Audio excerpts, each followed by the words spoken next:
Tell her the truth. Listen, in human relations, kindness and lies are worth 1,000 truths.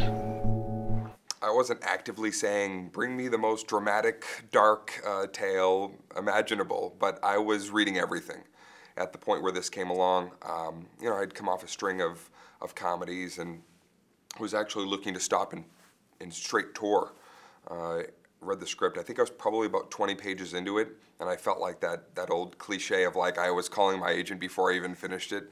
I said, if you know they believe in me for this role, and you know, where can I meet and talk with Matthew Lutwilder, the director. And immediately sat with him and had an understanding of what he wanted, and also being a fan of kind of the ensemble interweaving storylines.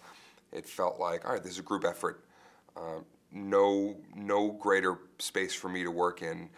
People see me as, oh, you're this kind of at the helm stand-up guy, where the want and the need has always been a collaboration and kind of getting in there and figuring out with a team of people. And this cast, you know, I think that we did that, you know, pretty well. We had so much fun in our scene in the bar, because it wasn't, we were, you know, like no one's carrying the movie. I mean, I guess Dane, but I felt like it really felt to all of us, so it felt more like a group effort. I loved it. I think a group effort's always the way to go. Me too. You and I have been doing this since we were like babies, so I feel like we had a shorthand. That was nice. Yeah, I think too. I mean, just relating to each other in real life, just sitting there on set and talking and sharing moments. And I mean, I said this before. I was going through. I had just been killed off of Dexter, but I wasn't allowed to tell anybody.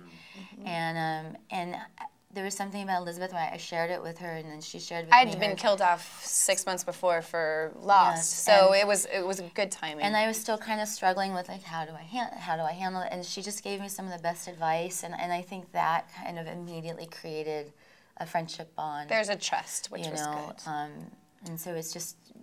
We was really talking to each other. We really did just talk to each other. I've been fortunate to work with you know, some people that I really admire, and Barbara's you know, way before, you know, Black Swan, I was watching her, and all the way back to The Natural, and feeling like this is somebody that you would love to volley, you know, get back, parry thrust in a scene with. Mom, no, not anymore. Not for 9 years. He's not lighting the pilot light today. He didn't clean the gutters out last spring. He didn't flip the breakers in the fuse box when they popped the winter before last. And he did not drive you to the hospital. When you fell in the driveway, you fell, Mom, and I drove you. I did, Mom.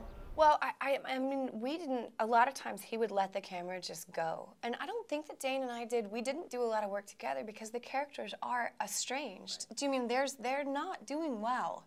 So it wasn't something where we needed to be best friends, but we definitely had a certain level automatic of trust with each other, probably because he's lovely and I was a jerk. But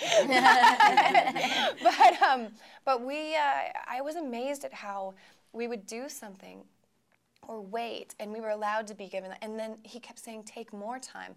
Please. I mean, after, you know, Matthew, after 5 years of doing television, someone telling me to take more time. I was like, I totally forgot. I was like, more? I mean, it felt like Christmas. It was really scary, that's true. Well, he's very honest. I mean, he doesn't like, you know, I love a director that's just brutally honest, because then you have that trust. When they start just telling you you're fantastic, and you know inside that you're like, No, he was incredibly honest and hilarious.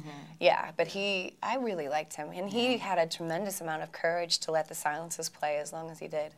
Those are some of my favorite scenes, really wonderful moments that Matthew captured, where he said, you gotta let these characters exist in this space and not, you know, cut away because it's uncomfortable, and we need to feel that. So Elizabeth allowed that, and I thought that we palled around in there and came up with some really great emotional core for the characters. I mean, how do you know? How do you know that I love you? I mean, really, you don't know. I trust your mom.